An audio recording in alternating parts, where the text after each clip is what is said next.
புதுக்கோட்டை மாவட்டத்தில் வறட்சியால் பாதிக்கப்பட்ட பகுதிகளில் இன்று காலை சுகாதாரத்துறை அமைச்சர் விஜயபாஸ்கர் அதிகாரிகளுடன் சென்று ஆய்வு செய்தார்.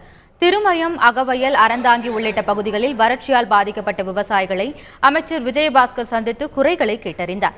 அப்போது ஏக்கருக்கு 30,000 ரூபாய் இழப்பீடு வழங்க வேண்டும், உர மானியம், விவசாயத்திற்கென இலவச மின்சார இணைப்புகளை வழங்க வேண்டும் என்றும் விவசாயிகள் கோரிக்கை விடுத்தனர். பின்னர் செய்தியாளர்களிடம் பேசிய அமைச்சர் விஜயபாஸ்கர் நிவாரணம் வழங்குவது தொடர்பாக உரிய நடவடிக்கை எடுக்கப்படும் என்றார். புதுக்கோட்டை மாவட்டத்தை பொறுத்தவரையில் 1,65,000 ஏக்கர் இங்கே இந்த ஆண்டு பயிரிடப்பட்டிருக்கிறது. பயிரிடப்பட்ட இந்த 1,65,000 ஏக்கரில் முதல் கட்ட ஆய்வில் 1,05,000 ஏக்கர் பயிர் பாதிப்பு இருப்பதாக முதற்கட்ட ஆய்வில் தெரிய வருகிறது.